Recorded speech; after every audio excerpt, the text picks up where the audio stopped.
Friends, welcome to my channel learn with Keeru. आज हम पढ़ेंगे मीटिंग प्रोसीजर और requisites of a valid meeting. कहता है कि जो मीटिंग्स होती हैं शेयर होल्डर की, वो कहता है कि वो वैलिड हैं अगर ये एक प्रॉपर तरीके से की जाए। ठीक है, कहता है कि जो भी बिजनेस होता है उसके लिए जो भी मतलब एक्टिविटीज़ हैं वो प्रॉपर मैनर में होना ज़रूरी होता है। तो ये ज़रूरी है कि जो मीटिंग है वो वैलिड मीटिंग तभी कही जाएंगी जब जितनी भी रिक्वायरमेंट है वो पूरी होंगी, वो प्रोविज़न ऑफ लॉ के अकॉर्डिंग होंगी। तो ये इंपॉर्टेंट है पॉइंट आउट करना यहाँ पे, सिर्फ प्रोसीडिंग्स ही नहीं बल्कि जो भी प्रोविजंस हैं लॉ के वो सब कुछ ध्यान में रखना चाहिए। अगर वो उसके विपरीत होगा तो वो इनवैलिड कहलाएंगी। जितने भी डिसीजन हैं जो लिए जाते हैं वो भी वॉइड हो जाएंगे अगर वो प्रोविज़न ऑफ लॉ के अगेंस्ट है। जो कंपनी जब डिफाइन करता है प्रोविज़न दैट नीड्स है ना, उनको फॉलो करना चाहिए हर पब्लिक कंपनी के द्वारा या प्राइवेट कंपनी के द्वारा जो सब्सिडरी है पब्लिक कंपनी की। ठीक है, ये ज़रूरी है कंपनी के लिए फॉलो करना जो भी गाइडलाइंस बताई गई है आर्टिकल्स में। मेन रिक्वायरमेंट्स क्या हैं वैलिड मीटिंग की? पहला है प्रॉपर कन्वेनिंग अथॉरिटी। एक तो बुलाने वाला अच्छा अथॉरिटी होना। जो पहली रिक्वायरमेंट है वैलिड मीटिंग की ये है कि ये अथोराइज ऑफिसर के द्वारा ही बुलाई जानी चाहिए। जो अथोराइज है जनरल मीटिंग बुलाने के लिए शेयर होल्डर्स ने जिनको पावर दी है, जिनको हम बोलते हैं बोर्ड ऑफ डायरेक्टर। ठीक है, जो मीटिंग को बुला सकते हैं एक रिजोल्यूशन वगैरह पास करके। जब मीटिंग होती है ना, इन केस जो कंपनी की जनरल मीटिंग है इसकी शेयर होल्डर की, तो ये मतलब बोर्ड ऑफ डायरेक्टर के द्वारा नहीं बुलाई जाती, बल्कि अगर मतलब इनके द्वारा नहीं बुलाई जाए तो नेशनल कंपनी लॉ ट्रिब्यूनल बुला सकता है। अगर मेंबर उसे रिक्वेस्ट करे वो डायरेक्ट कर सकता है कि कंपनी है ना की मीटिंग है जनरल मीटिंग वो बुला लेनी चाहिए। ठीक है, ये इंपॉर्टेंट है नोट करना। जो रिजोल्यूशन है कॉल करने का जनरल मीटिंग वो पास हो जाना चाहिए। ठीक है, by A valid meeting of company board of director. नहीं तो जो नोटिस है मीटिंग का वो वैलिड नहीं होगा और जितनी भी प्रोसीडिंग्स हैं वो सब वॉइड हो जाएंगी। ठीक है, फिर बात आती है प्रॉपर नोटिस। जो नेक्स्ट रिक्वायरमेंट है वैलिड मीटिंग की वो है कि जितने मेंबर्स है कंपनी के वो प्रॉपर नोटिस दें मीटिंग का। ठीक है, जो रिक्वायरमेंट है प्रॉपर नोटिस की वो है पहला है ड्यूरेशन। तो जो मीटिंग का नोटिस है ना वो कम से कम 21 दिन पहले दे देना चाहिए।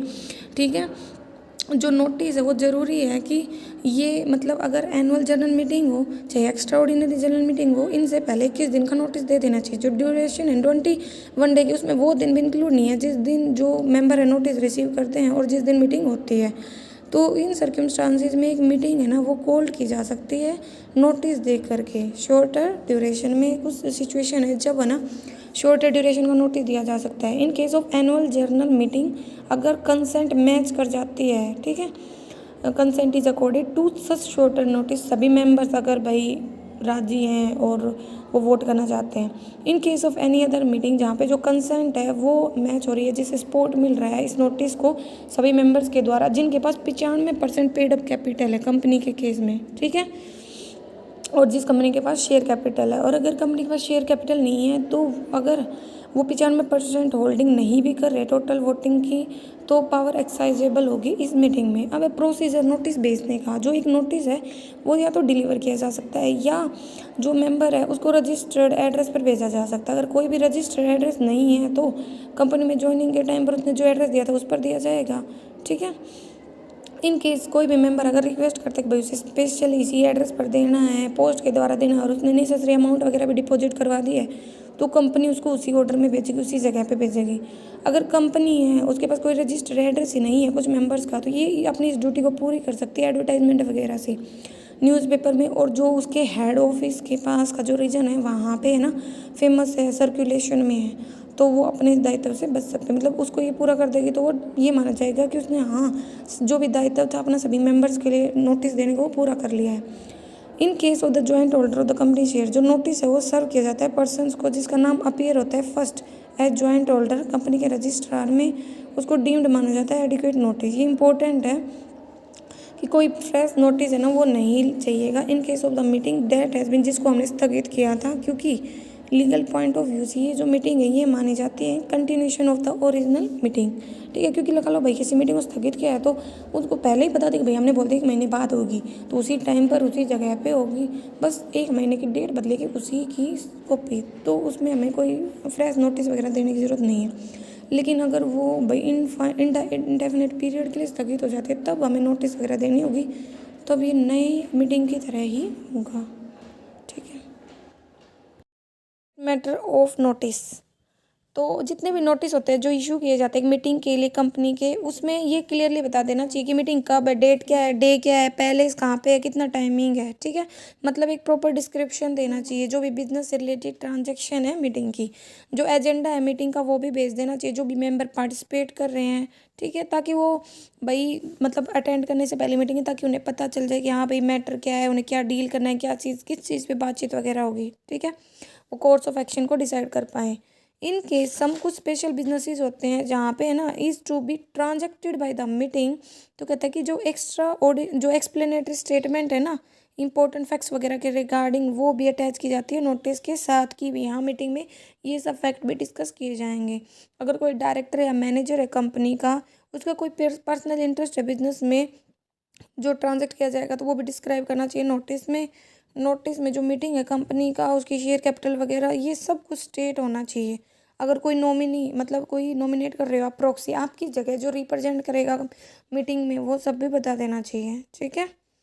फिर बात आती है भाई जो प्रॉक्सी होता है, जिससे मतलब उसको इनक्लोज कर देना चाहिए नोटिस ऑफ द मीटिंग में। जो नोटिस होता है मीटिंग के लिए, वो सर्व करता है हर मेंबर के लिए कंपनी के। अगर कोई मतलब अगर जो मेंबर है उसे अप्रोप्रिएट नोटिस नहीं दिया गया, तो वो कंपनी की मीटिंग की जो लीगलिटी है उसे चैलेंज कर सकता है। लेकिन हाँ, ऐसी कोई चीज़ जो उसके ऊपर एडवर्स इफेक्ट नहीं डाल रही, तब इतना इम्पैक्ट नहीं होता, तब ये वैलिड माना जाता है।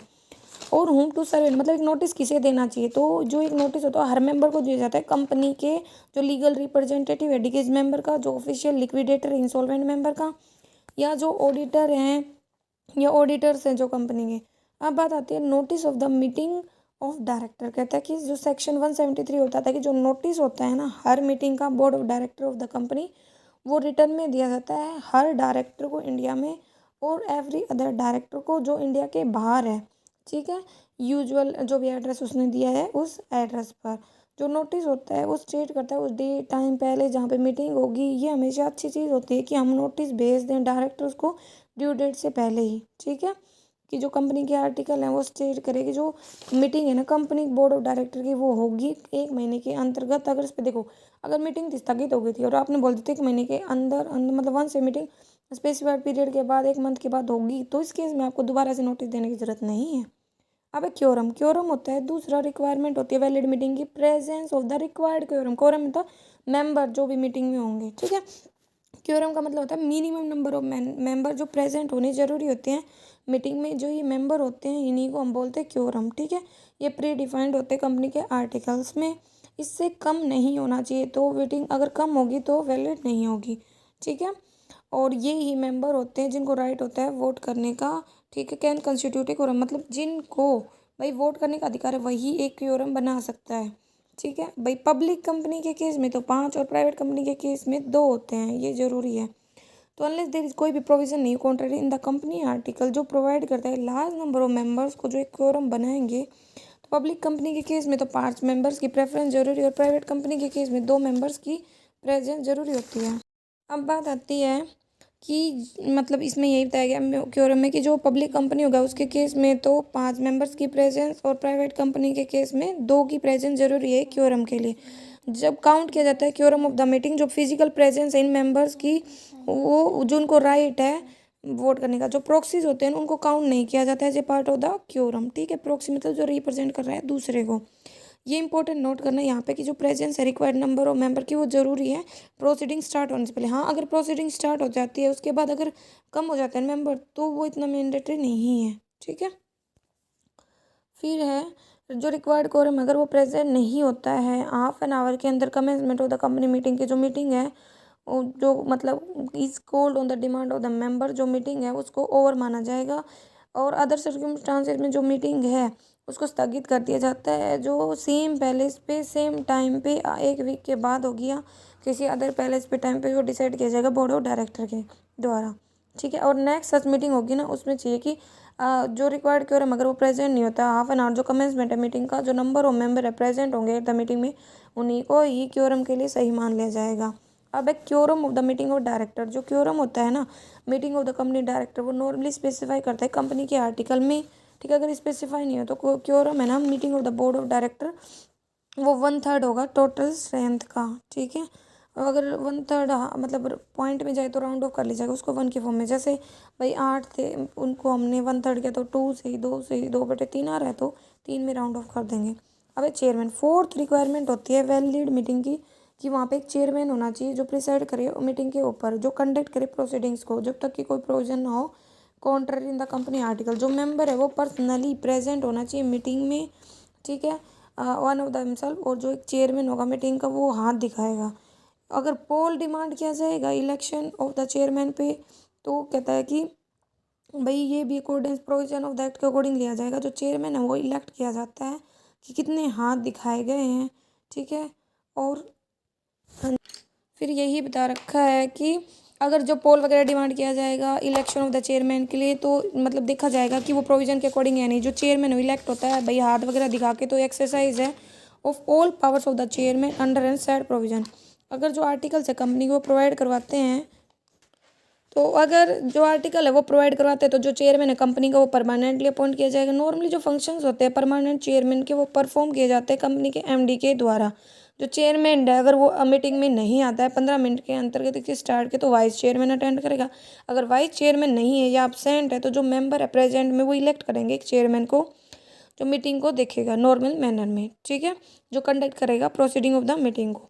अगर जो चेयरमैन है वो मेंटेन करता है मीटिंग की डिसिप्लिन को और कंडक्ट करता है प्रोसीडिंग को, तो जो चेयरमैन है वो प्रपोजल करेगा किसी भी रिजोल्यूशन के लिए, तो वो वोट मांगेगा उस रिजोल्यूशन पे सभी के, ठीक है, डिक्लेयर करेगा रिजल्ट इन वोट्स का। जो मिनट्स होती है ना मीटिंग की वो बियर करती है सिग्नेचर ऑफ द चेयरमैन को भी। जो चेयरमैन होता है ना मीटिंग का वो रिस्पॉन्सिबल होता है, डिस्प्यूट वगैरह अगर हो जाता है, कोई कॉन्ट्रोवर्सी वगैरह हो जाती है, उसको मेंबर्स के बीच में, अगर जो रिक्वायर्ड कोरम है वो प्रेजेंट नहीं है और सारे मैटर रिलेटेड है ना मीटिंग के वो डिस्पोज ऑफ हो चुके हैं, तो जो मेंबर प्रेजेंट है ना मीटिंग वो डिमांड कर सकते हैं चेयरमैन को कि मतलब भाई does not have the right to end नहीं करेगा और जो नहीं करेगा मीटिंग को। अगर जो चेयरमैन है वो स्थगित कर देता है मीटिंग को बिना किसी रीजन के, जो मेंबर प्रेजेंट है वो इलेक्ट कर सकते हैं दूसरा चेयरमैन और कंटिन्यू कर सकते हैं प्रोसीडिंग्स को। अगर जो चेयरमैन है उसके पास राइट नहीं है टर्मिनेट करना किसी भी डिस्कशन को, किसी भी मैटर पे जो चल रहा है मीटिंग में, उसके पास सिर्फ ये राइट है कि वो स्टॉप कर सकता है मेंबर्स को टेकिंग टू मच टाइम, बोलने में ज़्यादा टाइम ले रहा है उसको रोक सकता है, लेकिन वो वैसे प्रोसीडिंग्स को नहीं रोक सकता।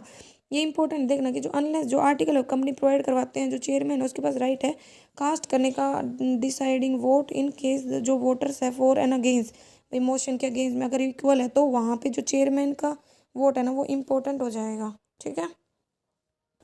फिर है मिनट्स। जो मिनट्स होते हैं वो ना एक रिकॉर्ड होता है, ठीक है, जो कैप्ट किया जाता है प्रोसीडिंग ऑफ एनी मीटिंग के लिए। सेक्शन 118 के अंदर जो प्रोविज़न है ना गवर्न किए जाते हैं मिनट्स ऑफ द मीटिंग के, वो है हर जो कंपनी है वो रिकॉर्ड करेगी मिनट्स ऑफ एवरी मीटिंग, ठीक है, एंट्री वगैरह लेके मिनट बुक में, जिसको मतलब रखा जाए kept for the purpose with in 30 days of the conclusion of every meeting. जो रिकॉर्ड होता है ना मीटिंग का मेंबर ऑफ द कंपनी के बोर्ड ऑफ डायरेक्टर के, वो रखा जाता है एक सेपरेट बुक में, और जो पेजेस होते हैं उनके ऊपर नंबर वगैरह डाले जाते हैं, और जो हर पेज होता है इस बुक का वो मार्क किया जाता है, साइन किया जाता है, और जो लास्ट पेज होते हैं वहाँ पे चेयरमैन के सिग्नेचर होते हैं उस मीटिंग के। और जो मीटिंग की जो प्रोसीडिंग्स है मिनट्स ऑफ द प्रोसीडिंग है जर्नल मीटिंग का, तो जो मिनट्स होंगे मतलब जो रिकॉर्ड होंगे वो साइन होंगे, डेटेड होंगे चेयरमैन के द्वारा 30 दिन के अंदर। और कहता है कि अगर जो रिकॉर्ड है बोर्ड ऑफ डायरेक्टर का या कमेटी का, जो मिनट जो रिकॉर्ड है वो साइन होगा चेयरमैन के द्वारा उस मीटिंग के, और जो चेयरमैन है मतलब नेक्स्ट सक्सीडिंग मीटिंग का। इन केस ऑफ द मीटिंग, अगर जो मीटिंग है बोर्ड ऑफ डायरेक्टर की जो रिकॉर्ड है ना वो कंटेन करना चाहिए नेम ऑफ द डायरेक्टर, ठीक है, जो असहमत है उस चीज़ से या एग्री है जो रिजोल्यूशन से। जो चेयरमैन है ना मीटिंग का वो एक्सरसाइज करेगा कंप्लीट फ्रीडम, ठीक है, भाई जो भी इंक्लूजन या नॉन इंक्लूजन है मैटर से रिलेटेड। जो मिनट्स होते हैं मीटिंग के वो ना प्रोविजन ऑफ सेक्शन 118 के अकॉर्डिंग रखे जाते हैं एज ए एविडेंस। जो मीटिंग की प्रोसीडिंग्स हैं अगर किसी भी मीटिंग की वो कैप्ट की जाती है विद अबव प्रोविजन, जो मीटिंग है उसको ना ड्यूली कॉल्ड किया जाता है, हेल्ड किया जाता है, ठीक है, ये माना जाएगा। जो बुक है अगर कंटेन करती है रिकॉर्ड जो भी प्रोसीडिंग्स हैं उनका of any journal meeting of the company, तो आर कैप्ट, वो registered office of the company में रखे जाएंगे। ओपन रहे 2 घंटे ओपन रहेगा हर दिन, जो भी वर्किंग आवर होगा, ठीक है, 2 आवर्स तक। और हर दिन अलाउ होगा इंस्पेक्शन के लिए। जितने भी मेंबर्स होते हैं कंपनी के उनके पास पावर मतलब उनको मिल जाती है कि वो ना फर्निश कर सकते हैं, भेज सकते हैं 7 दिन के अंतर्गत रिक्वेस्ट वगैरह करके अगर उन्हें कॉपी वगैरह चाहिए किसी भी रिकॉर्ड की, ठीक है, इसके लिए उन्हें कुछ प्रिस्क्राइब्ड फीस है वो पे करनी होगी, ठीक है, 7 दिन के अंदर। अब बात आती है voting, polls and proxy. Voting का मतलब होता है एक्सप्लिसिट एक्सप्रेशन, अपनी इच्छा का, असेंट सहमति का और डिसेंट असहमति का किसी भी मैटर के अगेंस्ट में और किसी भी मैटर के लिए मतलब फेवर में, ठीक है, जो भी प्रपोजल वो दे रहे हैं या रिजोल्यूशन के। जब एक मोशन है वो और जो प्रपोज रिजोल्यूशन है वो मूव किया जाता है तो ये डिस्कस किया जाता है मेंबर्स के द्वारा एंड फिर इसको पुट कर दिया जाता है वोट के लिए, देखने के लिए जो डिसीजन है मेजोरिटी का वो क्या है, ठीक है। ये एसर्टेन करता है सेंस ऑफ मीटिंग को। जो आर्टिकल्स है कंपनी के वो राइट देते हैं शेयर होल्डर्स को वोट करने का और प्रिस्क्राइब करते हैं रेगुलेशंस, मतलब रूल्स रेगुलेशन, मतलब जो भी कंट्रोल वगैरह है वो, और प्रोसीजर बताते हैं वोटिंग का कंपनी की मीटिंग में। जो शेयर होल्डर होते हैं कंपनी के वो मतलब इंटाइटल होते हैं कि वो अटेंड करेंगे कंपनी की जनरल मीटिंग को और उनके पास अधिकार होता है क्योंकि वो वहाँ पे वोट कर सकते हैं, ठीक है।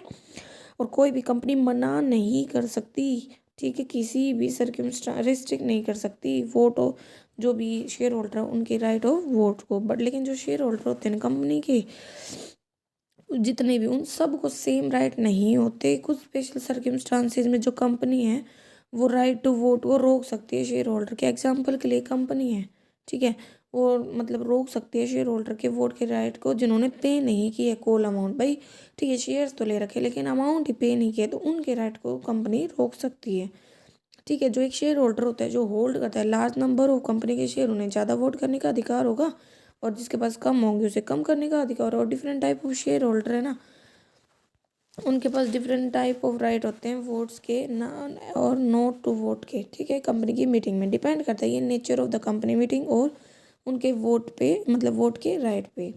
डिफरेंट मेथड है वो यूज़ किए जाते हैं राइट टू वोट को एक्सरसाइज करने में। पहला है voting by showing off hands और voting by poles.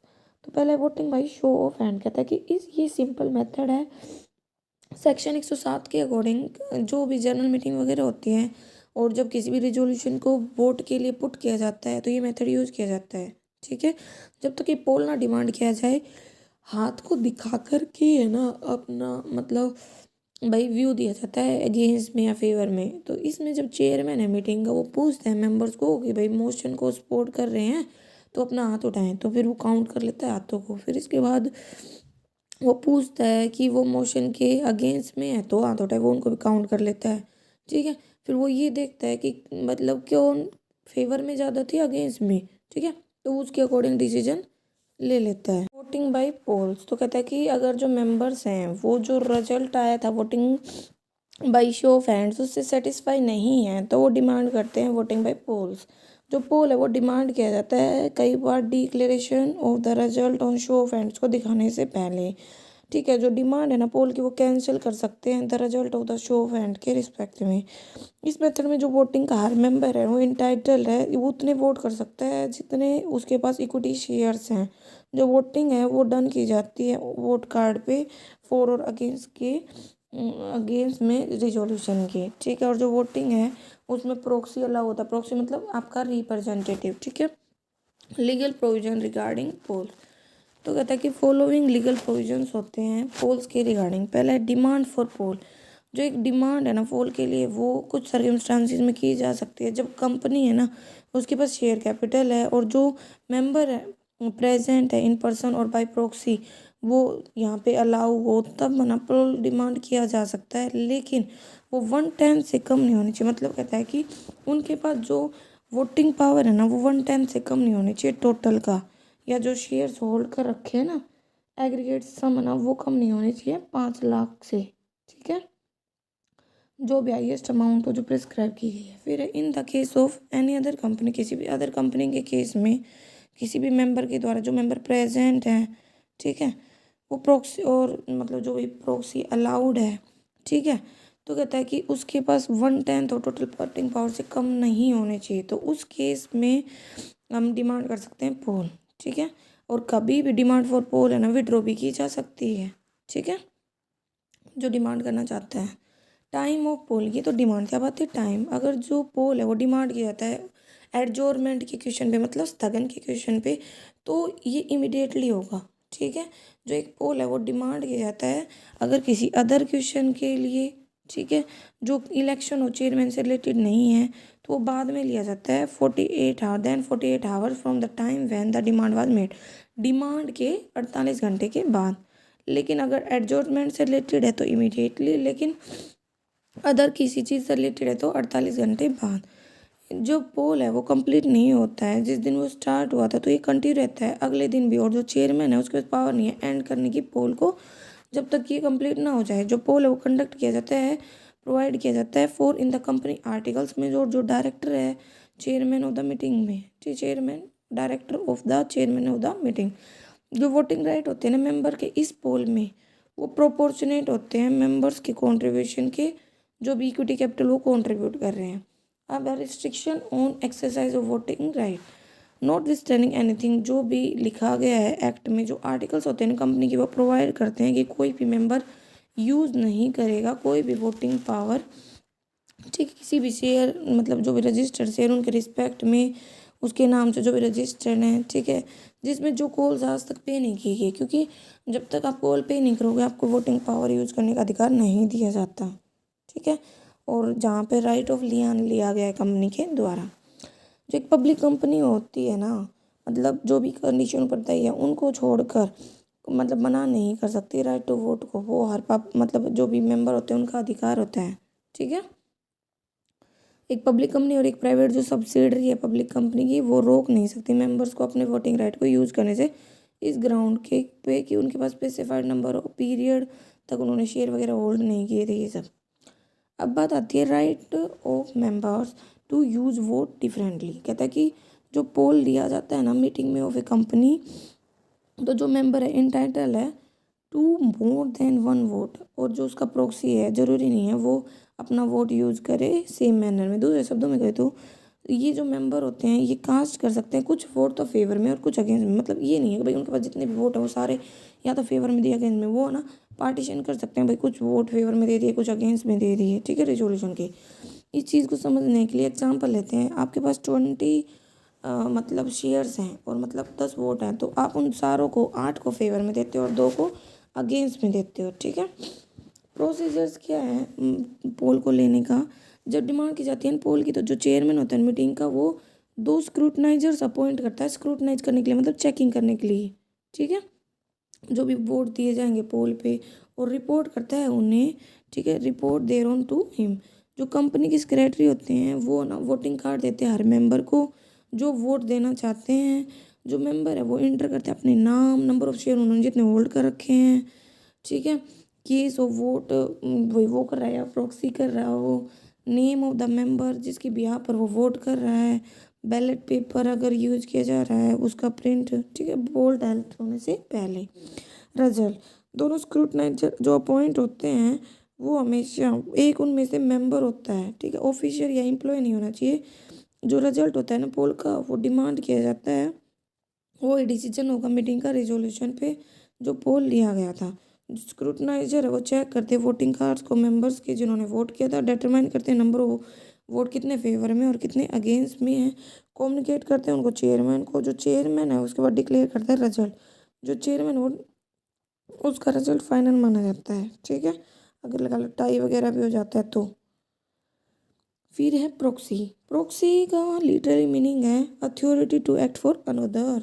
Section 105 of companies act में बताया गया है कि कोई भी मेंबर है ना वो अटेंड कर सकता है, वोट कर सकता है मीटिंग में, उसके पास पावर है कि वो अपॉइंट कर सकता है किसी दूसरे पर्सन को, चाहे वो मेंबर है या नहीं है, अपना प्रोक्सी अटेंड करने के लिए या वोट करने के लिए उसकी बिहाफ पर। लेकिन जो प्रोक्सी जो अपॉइंट होते हैं उनके पास अधिकार नहीं है बोलने का मीटिंग में। ये जो प्रोक्सी होती हैं वो पर्सन होते हैं जो ऑथराइज है मेंबर्स के द्वारा कंपनी की मीटिंग अटेंड करने में, वोट करने में, उसकी बिहाफ पर। जो प्रोक्सी है ना वो अप्लाई कर सकते हैं इंस्ट्रूमेंट्स के लिए जो बाय विच जो अपॉइंटमेंट है to act on behalf of the member is made by the member. जो प्रोक्सी है उसके पास स्पेशल इंपॉर्टेंस होती है कंपनी की मीटिंग में। जो शेयर होल्डर होते हैं ना कंपनी के जनरल मीटिंग में, क्योंकि वो स्प्रेड होते हैं पूरी कंट्री में फेस एंड वाइड, तो ये हमेशा पॉसिबल नहीं होता उनके लिए पर्सनली अटेंड करना मीटिंग। इस केस में जो मेंबर है अगर उनके लिए पॉसिबल ना हो, डिफ़िकल्ट हो अटेंड करना मीटिंग, तो वो किसी दूसरे पर्सन को ना अपॉइंट कर सकते हैं अपनी जगह, मतलब जिसे हम प्रॉक्सी बोल रहे हैं, ठीक है। दूसरा पर्सन मीटिंग को अटेंड कर सकता है, वोट कर सकता है मीटिंग में, ठीक है, और दूसरे पर्सन को अपॉइंट कर सकता है अपनी जगह पे अटेंड करने के लिए मीटिंग, वोट करने के लिए उसकी जगह पे। बट एक प्रॉक्सी जो अपॉइंट होता है उसके पास अधिकार नहीं है बोलने का मीटिंग में। जो इंस्ट्रूमेंट्स होते हैं ना अपॉइंट किए जाते हैं जिससे प्रॉक्सी, वो रिटर्न में होने चाहिए, साइन किए जाने चाहिए अपॉइंटर के द्वारा, और अथॉरिटी जो अथोराइज करता है उसके द्वारा रिटर्न में। अब बात आती है स्टैच्यूटरी प्रोविजन जो भी प्रॉक्सी से रिलेटेड है कंपनी एक्ट 2013 में।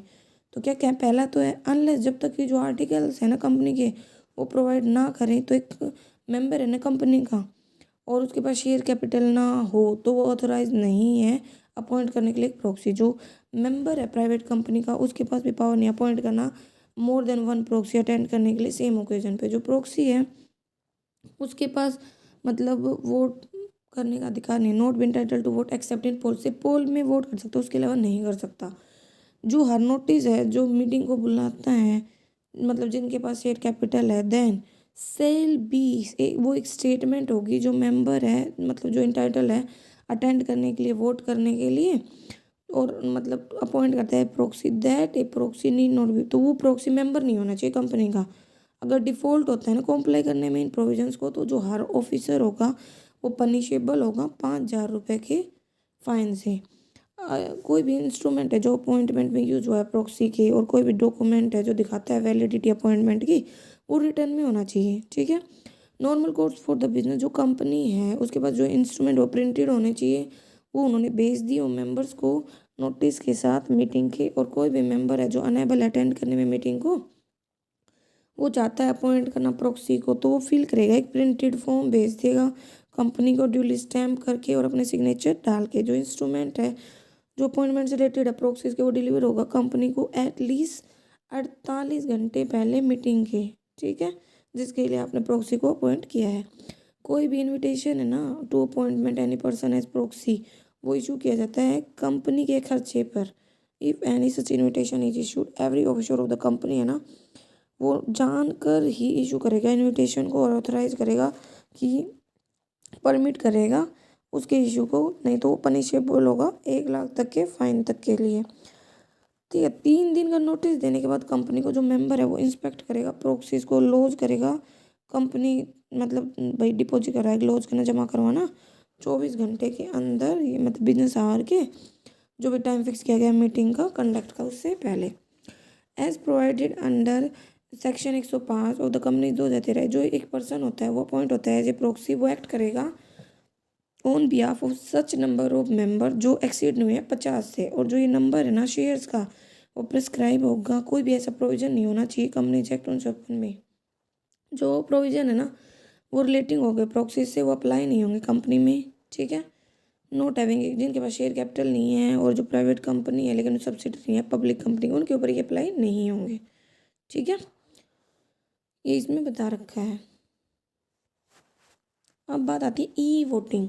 ई वोटिंग एक फैसिलिटी है जो मेंबर्स को दी जाती है कंपनी के वोट देने के लिए, ठीक है, रिजोल्यूशंस पे इलेक्ट्रॉनिक मोड में। ये प्रोवाइड करवाता है एक अपॉर्चुनिटी शेयर होल्डर्स को जो दूर एरिया में रह रहे हैं, ठीक है, जो डिसीजन मेकिंग में पार्ट ले सकते हैं। मतलब ये कंसेप्ट है ई वोटिंग इंश्योर करता है wider share holder participation decision making process में। अब जो companies management and administration rule 2014 है वो इंट्रोड्यूस करता है न्यू प्रोविज़न वोटिंग के इलेक्ट्रॉनिक मीन्स के थ्रू। एक्सप्लेनेशन के रूल में आप समझ सकते हो कि जो companies management and application rule 2014 है वो बताता है कि जो वोटिंग है ना इलेक्ट्रॉनिक मीन्स है या इलेक्ट्रॉनिक वोटिंग सिस्टम से मतलब है सिक्योर सिस्टम जो बेस्ड है process of display of electronic ballots, recording of votes of the member, और जो नंबर वोट करते हैं वो फेवर या अगेंस्ट में उससे, ठीक है। तो ये इलेक्ट्रॉनिक मीन्स के थ्रू ही होती है ये वोटिंग, जो रजिस्टर्ड एंड काउंटेड होती है इलेक्ट्रॉनिक रजिस्ट्री में, ठीक है, बट एडिक्वेट साइबर सिक्योरिटी के साथ, मतलब ताकि फ्रॉड वगैरह ना हो, कुछ बैकिंग वगैरह ना हो। जो प्रोविज़न है इस रूल के वो अप्लाई होते हैं जनरल मीटिंग में, जिसके लिए जो नोटिस है इशू कर दिया जाता है या तो उसी डेट को या उस डेट के बाद जब रूल कमेंस हुआ था। हर मेंबर है ना अदर देन द कंपनी, जो रेफर किया गया है चैप्टर एक्स बी और chapter X C of the section और एक्सचेंज बोर्ड ऑफ इंडिया में, वो रेगुलेशन 2009 में, having its equity share listed होने चाहिए उसके रिकॉग्नाइज स्टॉक एक्सचेंज में, और 1000 से कम मेंबर नहीं होने चाहिए, ठीक है। तभी वो मतलब रिजोल्यूशन पे वोट दे सकता है इलेक्ट्रॉनिक मीन से। तो रूल अप्लीकेबल नहीं है जो कंपनी लिस्टेड है एसएमई प्लेटफॉर्म पे, और जो कंपनी है जिसके 1000 से कम मतलब मेंबर हैं। फिर ये अप्लीकेबल होगा अदर कंपनी के लिए जिनकी इक्विटी शेयर्स है वो लिस्टेड हैं, जो 1000 से कम नहीं है मेंबर्स। फॉर रिजोल्यूशन कंसिडर किया जाए जनरल मीटिंग में, कोई भी क्लास मीटिंग, काउंट, कन्वेन्यू एक्सेट्रा, और जहाँ पे जो नोटिस है वो इशू किया जाता है ऑन और after date of commencement of the rule, ठीक है, लेकिन जब भी अमेंडमेंट होता है। अब आता है ई वोटिंग का पीरियड एंड वोटिंग। कहता है कि जो ई वोटिंग है वो ओपन रहता है 1 दिन से कम के लिए नहीं बल्कि 3 दिन तक, नोट मोर देन, 3 दिन से ज़्यादा के लिए नहीं हो सकता और 1 दिन से कम नहीं हो सकता। ये क्लियरली प्रोवाइड करेगा हर केसेज में जो वोटिंग पीरियड है वो कंप्लीट हो जाएगा 3 दिन में prior to the date of the general meeting से पहले। जितने भी शेयर होल्डर होते हैं कंपनी के इस पीरियड में होल्ड करते हैं शेयर, या तो फिजिकल फॉर्म में या डीमेट होती है ऑनलाइन, जिसकी फुल फॉर्म होती है डीमेटेरियलाइज, ठीक है, as on the record date. वो कास्ट करेंगे अपने वोट्स को electronically at the end of the voting period. जो पोर्टल होता है जहाँ पे वोट्स कास्ट किए जाते हैं वो ब्लॉक हो जाता है एक बार जब वोट हो जाते हैं रेजोल्यूशन पे जो कास्ट किए गए थे शेयर होल्डर के द्वारा, वो अलाउड नहीं है कि वो चेंज कर ले अपने वोट को। प्रोसेस क्या है ई वोटिंग कंपनी के लिए? जितनी भी लिस्टेड कंपनी होती है, जो कंपनी है जिनके पास है ना 1000 से कम शेयर होल्डर नहीं है, वो चूज कर सकती हैं एक मतलब कोई भी एजेंसी जो करंटली प्रोवाइड कर रही है ई वोटिंग प्लेटफॉर्म इस पर्पज़ के लिए। जो कंपनी है ना वो रजिस्टर करके ट्रांसफ़र मतलब RTA register and transfer agent के थ्रू सेटअप करेगी ई वोटिंग शेड्यूल को वेबसाइट पर। जो कंपनी है वो अपलोड करेगी रिजोल्यूशन जिस पे वोट जनरेट करना चाह रही है मेंबर्स का, ठीक है, as electronic voting sequence number, electronic voting even number जो कंपनी है वो अपलोड करेगी रजिस्ट्रार ऑफ मेंबर के पास भी, ठीक है। CDSL NSDL जनरेट करेंगे पासवर्ड हर शेयर होल्डर के लिए, प्रिंट करेंगे सेम सिक्योर्ड मैनर में, ठीक है, जो हर शेयर होल्डर को भेजा जाएगा। जो कंपनी वो कम्युनिकेट करेगी पासवर्ड को, और जो प्रोसीजर है ना ई वोटिंग का नोटिस ऑफ द रिजोल्यूशन का हर शेयर होल्डर को। वोटिंग पीरियड ओवर होने के बाद जो ई वोटिंग सिस्टम वो प्रोवाइड करवाता है सिक्योरिटाइजर्स को एक रिपोर्ट, ठीक है, जिसमें शेयर होल्डर वाइज डिटेल होती है वोट की, ठीक है, जो भी रिकॉर्ड वगैरह है। फिर प्रोसेस ई वोटिंग का शेयर होल्डर के लिए, जो शेयर होल्डर होता है ना वो लॉग इन कर सकता है ई वोटिंग सिस्टम में अपनी यूजर आईडी वगैरह यूज़ करके, डीमेट अकाउंट नंबर वगैरह, folio number, pan card number, password वगैरह यूज करके। लॉगिन के बाद जो डीमेट शेयर होल्डर है वो कंफर्म करेगा अपनी पर्सनल डिटेल, कंपलसरी चेंज कर सकता है वो अपना पासवर्ड। जो ये पासवर्ड होगा यूज़ किया जाएगा डीमेट शेयर होल्डर के द्वारा वोटिंग के लिए जो भी रिजोल्यूशंस वगैरह हैं, ठीक है, किसी भी अदर कंपनी के जिसमें वो एलिजिबल है वोट करने के लिए, ठीक है। इस वोटिंग पीरियड के दौरान जो शेयर होल्डर वो विजिट कर सकता है ई वोटिंग वेबसाइट पे, सेलेक्ट कर सकता है रिलीट नंबर और कंपनी को वोटिंग के लिए। शेयर होल्डर व्यू कर सकता है डिटेल रिजोल्यूशन वेबसाइट पे, कास्ट कर सकता है अपना वोट अवेलेबल उसके अगेंस्ट में या फेवर में। अब ई वोटिंग के फ़ायदे क्या हैं? एक तो कॉस्ट है ना, जो पोर्टल वोटिंग कॉस्ट वो कम हो गई है क्योंकि इसके लिए ज़रूरत नहीं है वेरिफिकेशन सिग्नेचर वगैरह की, बैलेट वोट्स को काउंट करने की। जो पार्टिसिपेशन है शेयर होल्डर का वो भी बढ़ गया है क्योंकि वो अपने घर से ऑफिस से भी वोट कर सकते हैं। ये एक सिक्योर सिस्टम है जहाँ पे जो शेयर होल्डर वो कास्ट कर सकते हैं अपने वोट को रिजोल्यूशन के रिस्पेक्ट में इशूअर को by issuing issuers for voting by postal ballot general meeting में। कोई नीड नहीं है उन्हें स्टोर करने की physical ballot paper. Accurate counting हो जाती है, डिक्लेरेशन रिजल्ट का वो जल्दी हो जाता है, कोई ज़रूरत नहीं है सिग्नेचर वगैरह वेरीफाई करने की। ई वोटिंग यानी एलिमिनेट कर देता है प्रॉक्सी की अपॉइंटमेंट को। जो एक बार जो शेयर होल्डर है वो एक्सरसाइज कर लेता है ना वोट को, कोई ऑप्शन अवेलेबल नहीं होता उसके पास कि उसको चेंज कर पाए। वोटिंग की जा सकती है अलग अलग कंपनी के लिए एक टाइम पर ही। ये ट्रांसपेरेंसी बढ़ाता है, इंक्रीज बढ़ाता है पार्टिसिपेशन डिसीजन मेकिंग प्रोसेस में। अब डिसएडवांटेजेस तो कहता है कि कुछ चांस होते हैं मिस यूज़ के यूज़र आईडी पासवर्ड के शेयर होल्डर के, ठीक है, अगर वो रॉन्ग हैंड्स में चला जाता है। लैक ऑफ अवेयरनेस होती है शेयर होल्डर्स में new process of e voting के बारे में, ठीक है। ये इंश्योर करता है कि जो इंटायर प्रोसेस है ई वोटिंग का वो सब्जेक्ट नहीं करता किसी भी प्रकार के मैनिपुलेशन को। जो करेक्ट डाटा है ना शेयर होल्डर्स का वो प्रोवाइड किया जाएगा रजिस्ट्रार के द्वारा एंड शेयर ट्रांसफ़र एजेंट के द्वारा कंपनी को to the agency providing e voting platform जो प्रोवाइड करवा रही है। ठीक है, लेकिन जो शेयर होल्डर है may not get is user I D and password thus may not be able to, अगर उसके पास ये नहीं होगा तो वो वोट नहीं कर सकता। कोई ऑप्शन अवेलेबल नहीं है शेयर होल्डर के पास कि वो अपने वोट को बदल ले। अब है कुछ ऑप्शंस बेस्ड क्वेश्चन है। Quorum should be present at the commencement, जब मीटिंग होती है तो उस टाइम पे क्योरम मतलब रिक्वायर्ड मेंबर प्रेजेंट होने जरूरी है। कौन वोट कर सकता है मीटिंग में अगर मेंबर है ना कंपनी का वो नहीं है? प्रेसिडेंट भी कर सकता है, मतलब जो मेंबर नहीं है मीटिंग का तो वोट कौन कर सकता है? Body corporate, governor, president. ठीक है, वोटिंग राइट एक्सरसाइज नहीं किए जा सकते अगर कॉल इन एरर, मतलब आपने पेमेंट नहीं की अपने शेयर्स के फुल में। और in case equality of votes कौन कास्ट कर सकता है?